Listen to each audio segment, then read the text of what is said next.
యేసు సర్వాధికారి, సమస్తముపై ఆయనకే అధికారమున్నది. క్రీస్తునందు ప్రియులారా, దేవుని స్వరం వినుట వలన మనము సురక్షితముగా ఉంటాము. ఈ లోకంలో మంచి పనులు చేసేవారికి ఎన్నో ఆటంకాలు ఎదురవుతాయి. సద్బుద్ధి గలవారు మంచి పనులను ధైర్యంగా చేస్తారు. అందరి మేలులు ఆకాంక్షిస్తారు. ఎదురయ్యే సవాళ్లను సమర్థవంతంగా ఎదుర్కొంటారు. నిస్వార్థంతో చేసే ప్రతి పని సత్ఫలితాలను ఇస్తుంది. అలాంటి మనస్తత్వమే ప్రతి క్రైస్తవునికి ఉండాలి. యేసుక్రీస్తు ప్రభు తన జీవితంలో ఎన్నో సవాళ్లను ఎదుర్కొన్నారు. అయినా ఆయన ఎప్పుడూ నిరుత్సాహపడలేదు కదా. ఆయనపై ఎన్ని నిందలు వేసినా దేవుని చిత్తాన్ని నెరవేర్చడానికే ఆయన ఎప్పుడూ సిద్ధంగా ఉన్నాడు. ప్రియులారా, యేసు ఏ విధంగా దురాత్మలను పారద్రోలాడు? యేసు పరిచర్యలో దురాత్మలను పారద్రోలడం అంతర్భాగమే. ఆయన ఎక్కడికి వెళ్ళినా తన పరిచర్యలో రాజీ పడలేదు.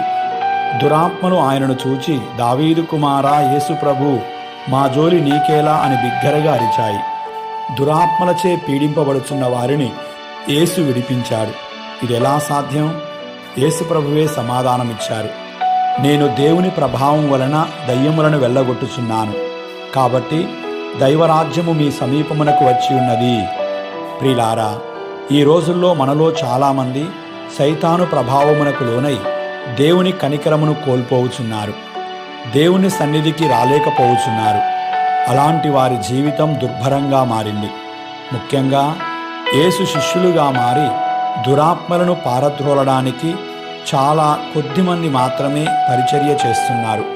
ఉపవాసము, ప్రార్థన లోపించడం ద్వారా ఈ పరిచర్య చాలా బలహీనంగా ఉంది. అంతేకాదు, ఈ పరిచర్యలో నిమగ్నమైన వారికి ఎన్నో సవాళ్లు ఎదురవుతున్నాయి. ముఖ్యంగా క్రైస్తవ సంఘంలోనే విభేదాలున్నాయి.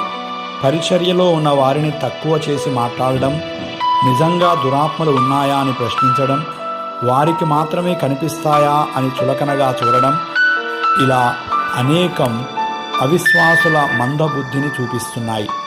ఈ పరిస్థితులలో లోకాశలకు రాజీ పడకుండా దురాత్మలను పారద్రోలే పరిచర్య చేయడం ఎంతో కష్టం. యేసుక్రీస్తు ప్రభు తన శిష్యులకు దురాత్మలను పారద్రోలే అధికారాన్నిచ్చాడు. ఎంతో నిష్ఠతో ఈ బాధ్యతను నిర్వహించాలి.